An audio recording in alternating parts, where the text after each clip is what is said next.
Hey, everybody, and welcome back to AI Podcast. We're going to be taking a deep dive into something pretty fascinating today, deep research. It's a new tool from Google that's making a lot of noise in the AI world. It really is captivating, this deep research thing. Yeah. It's not just like your typical search engine, right? It's Yeah. more than that. Yeah. Deep research aims to really understand what you're searching for, Mhm. and then it pulls information from all these credible sources and gives you like a clear, insightful answer. Okay, so it's sort of like having a research assistant by your side, but Yay. all digital. That's a great way to put it. All right, so that sounds cool. But Yeah. I got to be honest, I'm a little skeptical. I mean, what makes this deep research so different from, say, just using Google? Well, the magic, right? It's in this thing called chain of thought reasoning. Okay.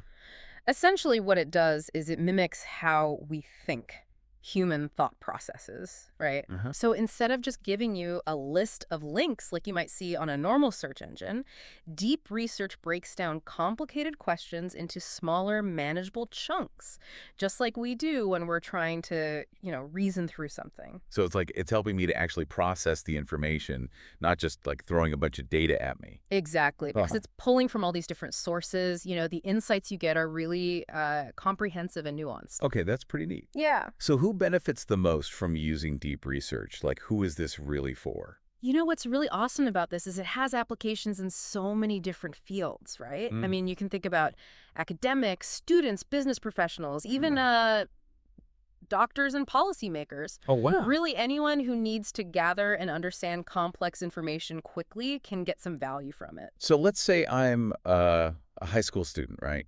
Mhm. And I'm writing this paper Yeah, about the impact of social media on mental health. sure. How would deep research help me? So instead of spending hours, digging through articles and research papers, Yeah. you could just ask deep research something like, what are the psychological effects of spending too much time on social media? Hmm. And it'll take that question and break it down into smaller steps, like exploring different social media platforms, the people who are most affected, Okay. the potential negative and positive impacts and all that.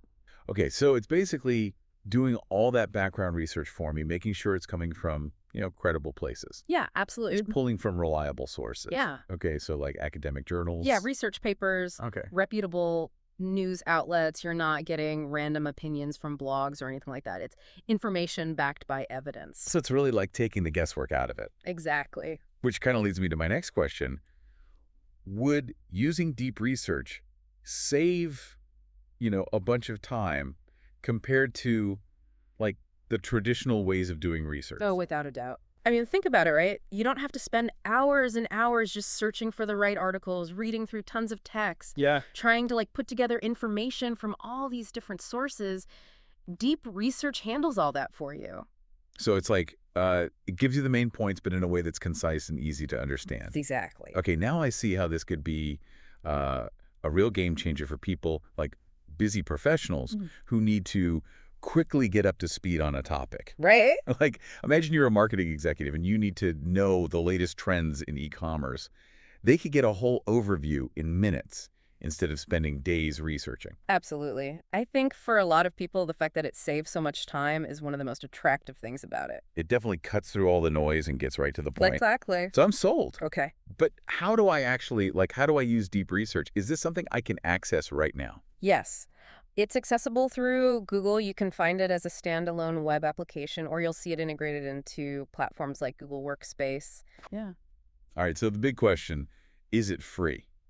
So there are both free and paid versions. Okay. The basic functions you can use for free, which I think gives you a pretty good idea of what deep research can do. Okay. But if you want the more advanced features, like if you need to analyze a lot of data, or you need to customize your search parameters, then you would have to pay for a subscription. So it's kind of like a lot of software these days. Right. There's that freemium model. Exactly. That makes sense. Uh-huh. So, we've talked about what it is, but what kind of impact is deep research having, like in the real world? Well, we're already seeing some really amazing examples of how people are using it to solve real-world problems. Okay. So, for example, in the material we have, there's this case study about a group of scientists who were trying to figure out how this new infectious disease was spreading. Oh, wow. And they were just overwhelmed with the amount of data they had from Wow. different countries' research institutions. Yeah, it can be hard to make sense of it all when you have so much information. Right, exactly. Yeah. But they were able to use deep research to analyze all that data, Hmm. identify trends, even predict like where the outbreak was likely to go next, Oh, wow. which helped them to develop better containment So strategies. it's not just about like, uh, making research easier. It's also about making better decisions Right. and potentially even saving lives. Absolutely. Wow, that's And that's just one example. I mean, people are using it for everything, from education to business to environmental conservation, you name it. it seems like it really has the potential to make a positive difference across so many different fields. Yeah, definitely. Well, this has been super interesting, but I think we need to take a break for now. Okay, sure. We've covered a lot in this first part of our deep dive into deep research. Yeah, we've gone over what it is, how it uses that chain of thought reasoning, who it helps, and even how it's making a real difference.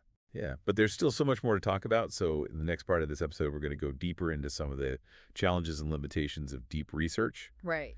So we spent the last part of this episode really exploring the ins and outs of Google's deep research. And honestly, I'm pretty excited about its potential, but Yeah, it is a powerful tool. yeah, But like with anything powerful, you got to be careful, right? You got to look at it with a critical eye. exactly. So for this part of our deep dive, I'm kind of curious about some of the potential downsides or challenges Mm-hmm. associated with deep research. Like, Yeah. where do we need to be careful? Well, one thing that pops into my mind is, the potential for us to become too reliant on it.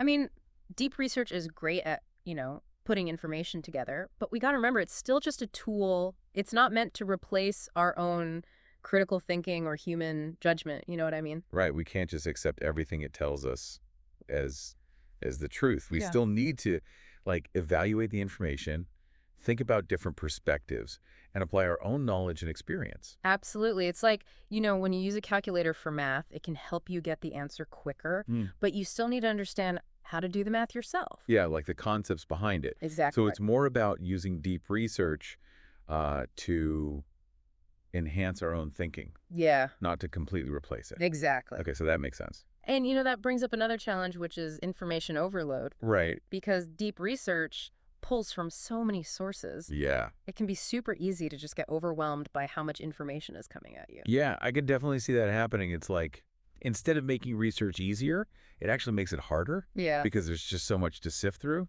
Exactly. And that's why it's so important to, have a plan when you're using deep research. Right? Don't just type in some random question and expect an easy answer. Right. Break down your research into smaller, more specific questions. Okay. And then, use the different features of the tool to refine your search and filter out the information that's not really relevant to what you're looking for. So it's about being a smart user, Yeah, not just, passively taking in whatever it gives you. exactly. Okay, that's a really good point. And something else I've been thinking about is that, you know, deep research is an AI, so it's always learning and evolving, Mhm. which means Right. the quality of the results could change depending on like what data it's been trained on. Right. So is there a chance it could like make mistakes It's possible. or give us information that's not completely accurate? That's why it's always, always important to double check your information, look at where it's coming from. Okay. Don't just take anything for granted, even if it seems like it's from a reliable source. So it's all about being like a critical consumer of information. Yes, Even when we're using a tool that's as, advanced as deep research. absolutely. Okay, like that. And one more thing to consider is, the impact this could have on jobs. Okay. As this technology gets even more powerful and accessible, it's likely that some of the tasks that humans are doing now are going to become automated. That's definitely a concern that comes up a lot with AI. Like, Yeah, will machines replace humans? right. So is deep research going to cause like massive job losses? It's tough to say for sure what's going to happen, but I think it's important to remember that technology has always been changing the way we work.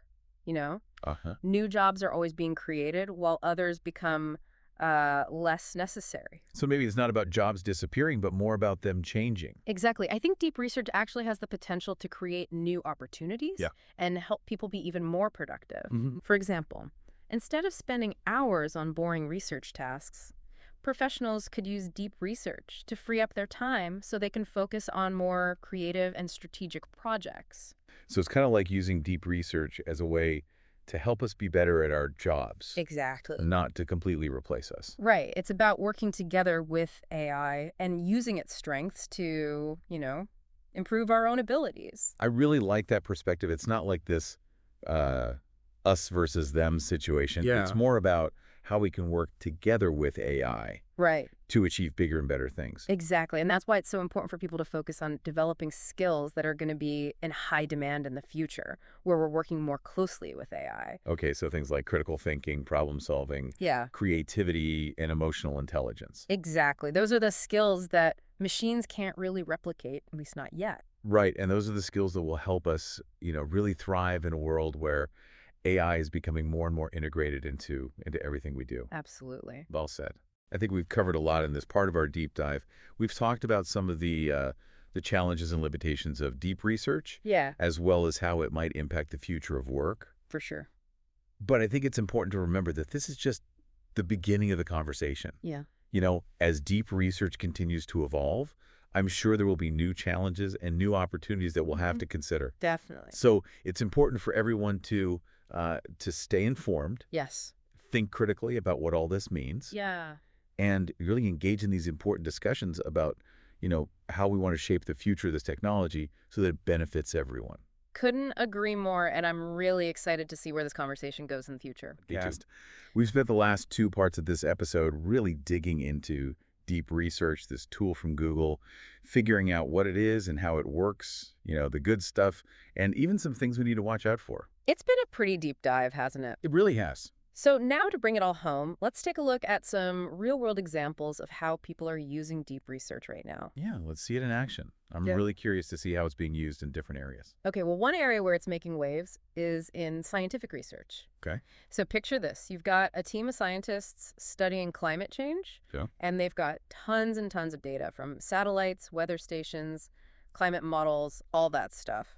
Trying to make sense of all that data must be overwhelming. Oh, absolutely. Yeah. But with deep research, they can analyze that data way more efficiently, see patterns, and even come up with more accurate predictions about what the climate might look like in the future. Wow. So it's not just about, making research easier. It's about helping us tackle some of the world's biggest problems. Exactly.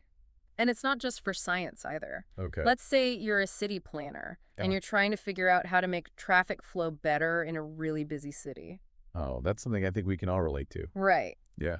Well, with deep research, you could analyze all those traffic patterns, find the bottlenecks, and even test out different solutions virtually before actually implementing them in the real world. So it's like having this simulation tool that helps you make smarter decisions, but Exactly. you don't make those, really expensive mistakes. Exactly. Okay, here's one that might really appeal to our listeners who love learning. Okay. Let's say you're super interested in, I don't know, the Renaissance. Okay. Yeah, I'm with you. So you could ask deep research something like, what were the main things that led to the explosion of art and science during the Renaissance? Yeah. And then it'll pull information from all these historical texts, paintings, sculptures, even architecture, Wow. and give you this really deep understanding of that time period. So it's like a totally new way of learning about history. It is. It's like having a time machine that can take you back to different eras. Yeah, I'm starting to get a sense of just how much this technology could change things. It's definitely a game changer, but as we talked about before, it's important to use it wisely and remember that it has its limitations. Right. It's not magic. It's just a tool It's a tool. to help us. It can help us learn things, solve problems, make better choices, Yeah. but it can't replace human judgment, creativity, or critical thinking. Those things are still super important. Right. We always need to be thinking for ourselves, not just blindly taking in whatever it gives us. Exactly. And as deep research keeps getting better and better, it's going to be really interesting to see how it changes the future of research, education, and how we solve problems. I'm excited to see where it all goes. Me too. Well, I think that about wraps up our deep dive into deep research by Google. It's been a fascinating journey, hasn't it? We've learned about the tech behind it, the potential and the challenges, Yeah. and even got a glimpse into what the future might hold. And hopefully our listeners now have a good grasp on what this amazing tool can do and all the important things to think about as it becomes more and more a part of our lives. And remember, the conversation doesn't stop here. Right. Deep research is still evolving, so we need to stay informed, keep talking about it, Yeah. and work together to make sure it's being used ethically and in a way that benefits everybody. Absolutely. Well said. Well, that's it for this episode of AI Podcast. We'll be back next Monday with another deep dive into the world of AI. Until then, keep those minds curious. And keep exploring.